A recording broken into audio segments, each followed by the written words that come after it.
رمضان المبارک کا مہینہ ہے تو اس میں ہم کیا کریں؟ مختلف اقسام ہیں. مثال کے طور پر کچھ ہیں جو قرآن اور حدیث کو پوری طرح سے نہیں جانتے، جن کو عام طور پہ عوام کہا جاتا ہے. تو عوام کیا کرے؟ پہلی بات، تمام فرائض کی مکمل پابندی کرے. 5 وقت کی نماز، روزہ، اور اگر زکوٰۃ فرض ہو گئی ہے تو زکوٰۃ کی ادائیگی، ٹھیک ہے، اور حج فرض ہو تو حج کی ادائیگی. حج تو ابھی ہو نہیں سکتا، وہ تو اس کے لیے خاص ایک مہینہ ہے ذی الحج کا، اس میں ہی ہوگا. 3 چیزیں ہیں، یعنی کہ نماز فرائض، روزہ فرض اور زکوٰۃ اگر فرض ہے تو یہ تو کام ان کے کرنے کے ہیں 100%، اس میں تو دوسری رائے ہو ہی نہیں سکتی. اس کے بعد قرآن کریم کو پڑھیں، قرآن کریم کو پڑھنا سیکھیں کہ ادائیگی کس طریقے سے ہوتی ہے. میں آپ کو مثال دیتا ہوں. قرآن کریم میں فا اور سین میں فرق ہے، یعنی 2 الگ حرف ہیں، کہ تھا اور ایک سین.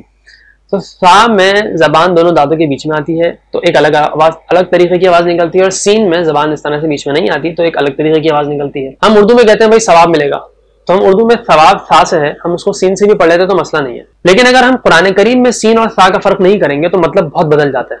میں آپ کو ایک مثال دیتا ہوں. نام، جیسے میرا نام غیور ہے تو نام کو عربی میں کہتے ہیں اسم، ہم کہتے ہیں مسمو کا، ما اسمو کا، کہ آپ کا کیا نام. اگر میں اسم کو سین کی جگہ فا کے ساتھ پڑھ دوں تو اسم بنے گا. اسم اور اسم میں کیا فرق ہے؟ اسم کہتے ہیں نام کو اور اسم کہتے ہیں گناہ کو. کتنا زیادہ مطلب میں فرق ہے. تو اگر کہیں آ رہا ہے گناہ کا ذکر اور ہم فا صحیح طریقے سے ادا نہیں کر رہے تو ہم وہاں گناہ کا لفظ پڑھنے کی بجائے سین سے اگر پڑھ لیں تو اس کا مطلب ہم نام بولے تو پورا مطلب آیت کا بدل جائے گا. بہت سی مثال کے طور پر ذلہ، ذال سے، اور یہ زا سے بھی ہو سکتا ہے ذلہ، یہ ضوا سے بھی ہو سکتا ہے غلہ، یہ ضاد سے بھی ہو سکتا ہے. تو ذلہ، ذلہ، غلہ، غلہ، ٹھیک ہے، یہ 4 طریقے سے ہو سکتا ہے اور چاروں کا مطلب عربی میں الگ ہے. ذال سے جو ہے اس کا مطلب ہوتا ہے ذلیل ہوا، ذلہ وہ ذلیل ہوا.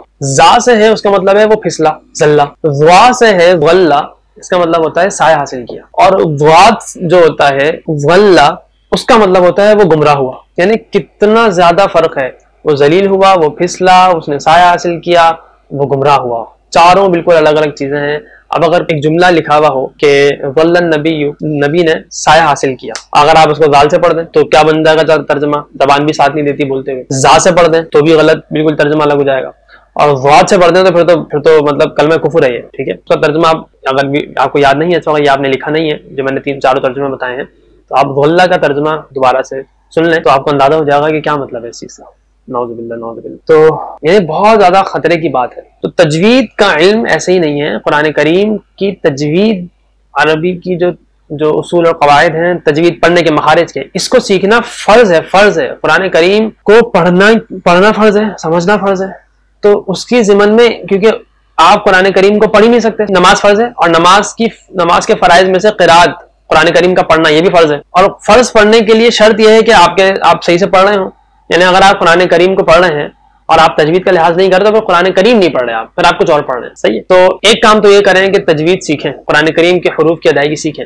اس میں کچھ چیزیں واجب ہوتی ہیں، وہ واجب سیکھنا واجب ہے، اسی لیے اس کو واجب کہا جاتا ہے. لیکن کچھ چیزیں حسن قرات کہلاتی ہیں، وہ واجب نہیں ہوتی، مستحب ہوتی ہیں. وہ کر لیں تو بہت اچھا. قرآن کریم اسی طریقے سے پڑھا جاتا ہے. مثال ایک دے دیتا ہوں. جیسے را ہے، قرآن کریم میں آتا ہے لیس البر، تو اب یہاں پہ را کے اوپر زبر ہے تو اس کو ہم تھوڑا سا موٹا پڑھیں گے. لیس البر، بر نہیں پڑھیں گے، لیس البر، لیس البر ان تولوا وجوہکم قبل المشرقی. اب یہاں پہ را پہ زیر آ رہا ہے مشرقی، تو یہاں پہ مشرقی، را کو موٹا نہیں پڑھیں گے، یہاں پہ باریک پڑھیں گے. لیکن اگر یہاں پہ ہم موٹا پڑھ لیں اور لیس البر میں باریک پڑھ لیں تو گناہ نہیں ہے، نماز ہو جائے گی. یہ حسن قرات کی چیز ہے، یہ مستحب درجے کی چیز ہے. لیکن جو اس سے پہلے میں نے بتائی ہے، تھا اور سین کا فرق ہے، سین اور سواد کا فرق ہے، ذال، زا، ضا، واد، ان کا فرق ہے، ہا اور ہا کا فرق ہے، حمزہ اور عین کا فرق ہے. یعنی یہ وہ فروق ہیں کہ جن سے مطلب چینج ہو جاتا ہے، کیونکہ حرف چینج ہو گیا. تجوید کا علم حاصل کریں، اور جو واجب ہے وہ تو ضرور کریں، کیونکہ اس کے بغیر کیونکہ اگر آپ اکثر ہی غلطی کر رہے ہیں تو پھر آپ کی نماز کا ہونا ہی مشکل ہو جائے گا. بعض صورتوں میں تو نماز نہیں ہوتی، بعض صورتوں میں نماز ہو جاتی ہے، لیکن بعض صورتوں میں نماز فاسد ہو جاتی ہے، نماز باطل بھی ہو جاتی ہے، نماز ختم ہو جاتی ہے. اور بعض اوقات کچھ کلمے ایسے ہیں جو کلمہ کفر تک بن جاتے ہیں، یہ کلمہ کفر کے قریب ہوتے ہیں. قرآن کریم میں جو زبر زیر یا عربی زبان کے اندر زبر زیر سے معنی میں تبدیلی پیدا ہو جاتی ہے. قرآن کریم میں ہے وَعَصَىٰ آدَمُ رَبَّهُ فَغَوَىٰ، آدمو پر پیش ہے، ربہ کے با پر زبر ہے. تو اگر زبر زیر میں بھی غلطی اس طرح سے ہو جائے کہ وَعَصَىٰ آدَمُ رَبَّهُ فغوا کا مطلب ہے کہ آدم علیہ السلام نے اپنے رب کی ایک بات نہیں مانی. اور جو واقعہ ہے کہ آدم علیہ السلام کو اللہ تعالیٰ نے منع فرمایا تھا کہ اس درخت کے قریب بھی مت جانا، اس واقعے کی یہاں پہ بات چل رہی ہے. اگر اس کو ہم یوں کر دیں کہ غلطی سے یا ہم زبر زیر کا خیال نہ رکھیں اور لاپرواہی سے اگر ہم اس طرح پڑھ لیں کہ بعصا آدم ربہ فغوا، تو اس کا مطلب بالکل اس کا برعکس ہو جائے گا کہ اللہ تعالیٰ نے آدم کی بات نہیں مانی، نعوذ باللہ، تو ترجمہ بالکل الٹا ہو جائے گا۔ اسی طریقے سے سورۃ الفاتحہ میں ہی ہے صراط الذین انعمت علیہم، ان لوگوں کے راستے پہ آپ ہمیں چلائیے اللہ تعالیٰ جن پر آپ نے انعام فرمایا۔ اب یہ انعامتا کو اگر انعامتو پڑھ لیں تو اس کا مطلب ہو جائے گا ان لوگوں کے راستے پر جن پر میں نے انعام کیا۔ کہنے کا مقصد یہ ہے کہ زبر زیر سے بھی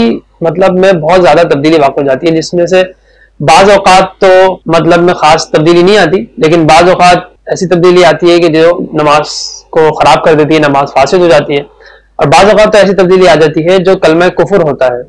تو یہ بہت احتیاط سے ہمیں پڑھنا چاہیے۔ خلاصہ یہ ہے کہ ہم قرآن کریم کو کم از کم صحیح طور پر پڑھنا تو سیکھیں۔ قرآن کریم کے حقوق میں سے یہ ہے کہ اس کو صحیح طور پر پڑھا جائے۔ قرآن کریم میں آتا ہے الذین آتیناہم الکتاب یتلونہ حق تلاوتہ، وہ لوگ جو قرآن کریم کو پڑھتے ہیں، اس کی تلاوت کرتے ہیں، ایسی تلاوت کرتے ہیں جیسے کہ تلاوت کرنے کا حق ہے۔ اتنی اہمیت کے ساتھ اللہ تعالیٰ نے اس بات کو بیان فرمایا ہے۔ اردو ترجمے میں شاید اس میں وہ زور، وہ وزن نہیں آ رہا۔ حق تلاوتہ، عربی میں جتنا زور ہے نا ان الفاظ میں، وہ اردو میں ترجمے اور تمام زبانیں مل کر وہ تاثیر نہیں پیدا کر سکتی جو عربی میں اپنی اس کی تاثیر ہوتی ہے۔ تو قرآن کریم میں بہت اہمیت کے ساتھ، بلکہ آپ صلی اللہ علیہ وآلہ وسلم کو قرآن کریم نے 4 ذمہ داریاں عطا فرمائی، یعنی 4 ذمہ داریاں بیان فرمائی، اور قرآن کریم میں یہ 4 جگہ ہی ہیں۔ سورۃ البقرہ میں 2 جگہ ہے، پھر سورہ آل عمران میں ہے، پھر سورہ جمعہ میں ہے۔ اللہ کے نبی کی 4 ذمہ داریاں ہیں۔ نمبر 1 یتلو علیہم آیاتہ، آپ کی آیات کی تلاوت کرنا، یعنی باقاعدہ نبی کی ذمہ داری ہے یتلو علیہم آیاتہ، اور تلاوت کرنا بھی ذمہ داری ہے، تو اس کے ذمہ میں تلاوت سکھانا بھی تو ذمہ داری ہے۔ قرآن کریم کے سب سے پہلے اور سب سے بڑے معلم اللہ تعالیٰ ہیں، اصل اللہ تعالیٰ ہیں، اور اس کے بعد انسانوں میں جو سب سے پہلے اور سب سے بڑے معلم ہیں وہ ہمارے نبی ہیں صلی اللہ علیہ وآلہ وسلم، تو سب سے بہترین طریقے سے سکھانے والے وہی ہیں۔ تو تلاوت جب کرنی ہے تو تلاوت سکھانی بھی تو ہے۔ صحابہ کو آپ صلی اللہ علیہ وآلہ وسلم نے پورے اہتمام کے ساتھ تلاوت سکھائی ہے۔ وَيُزَكِّيهِمْ، تزکیہ کرنا، یعنی ان کے دلوں کو پاک کرنا۔ تو یہ پھر کبھی انشاءاللہ اس پہ تفصیل سے بات عرض کروں گا۔ ابھی مقصد یہ ہے کہ اللہ کے نبی کو جو 4 ذمہ داریاں دی گئیں ان میں سے بھی ایک بہت بڑی ذمہ داری، بلکہ اچھا عجیب بات یہ ہے کہ قرآن کریم میں یہ 4 مقامات پر ہے نا، تو سورہ بقرہ جو سب سے پہلی جگہ پر ہے نا، وہاں پہ یزکیہم بعد میں ہے، یعنی یوں ہے ربنا وبعث فیہم رسولا منہم یتلو علیہم آیاتک ویعلمہم الکتاب والحکمۃ ویزکیہم، لیکن سورہ بقرہ میں اس کے بعد اور سورہ آل عمران میں، پھر سورہ جمعہ میں، بقیہ تینوں جگہ پر یزکیہم پہلے ہے، یعنی یوں ہے هو الذی بعث فی الامیین رسولا منہم یتلو علیہم آیاتہ ویزکیہم ویعلمہم الکتاب والحکمۃ، کہ وہ آپ کی تلاوت، آیات کی تلاوت کریں گے، ان کی تزکیہ کریں گے، ان کو کتاب اور حکمت کی تعلیم دیں گے۔ تو ترتیب بدلی تو ہے، لیکن چاروں جگہ پر تلاوت آیات سب سے پہلے ہے۔ یعنی قرآن کریم کا سب سے پہلا حق یہ ہے کہ اس کو صحیح طور پہ اس کو پڑھا جائے، جو لفظ جس طرح پڑھنا چاہیے، جس طرح اس کا حق ہے اسی طریقے سے پڑھا جائے، ہا کو ہا نہیں کیا جائے، سا اور سین میں فرق کیا جائے، عین اور حمزہ میں فرق کیا جائے، سواد اور سین کا فرق ہو۔ تو جب ان چیزوں کا لحاظ کرے قرآن کریم کی تلاوت ہوگی تو وہ حقیقی معنوں میں قرآن کریم کی تلاوت ہوگی، ورنہ تو قرآن کریم میں اگر ہا لکھا اور ہم نے ہا پڑھ لیا، سا لکھا ہے سین پڑھ لیا، تو وہ کچھ اور پڑھا نا، پھر قرآن کریم تو نہیں پڑھا، وہ لفظ ہے ہی نہیں، کیونکہ عربی میں تو لفظ یعنی کہ حرف کی ادائیگی سے لفظ بدل جاتا ہے، حرف کی ادائیگی الگ کر دی لفظ الگ ہو جائے گا، تو وہ لفظ الگ ہو گیا تو وہ قرآن کریم کا لفظ تو نہیں ہے نا، کیونکہ قرآن کریم میں اگر ایک جگہ قلب ہے اور اس کو قلب پڑھ لیا تو اس جگہ قلب نہیں ہے، تو اٹ مینس ہم نے تو قرآن کریم تو نہیں پڑھا نا۔ پھر ہم بولتے ہیں ہم تو سورہ یاسین پابندی سے پڑھتے ہیں، ہم تو سورہ واقعہ پڑھتے ہیں، لیکن نہ مسائل آسان ہوتے ہیں، نہ روزی میں برکت ہوتی ہے۔ اس کی وجہ یہ ہے کہ قرآن کریم کو صحیح معنی میں پڑھا ہی نہیں جاتا۔ تو یہ بہت ضروری ہے کہ قرآن کریم کو اس کے صحیح مخارج اور صحیح ادائیگی کے ساتھ ان کے حروف کی ادائیگی کرتے ہوئے تلاوت کی جائے۔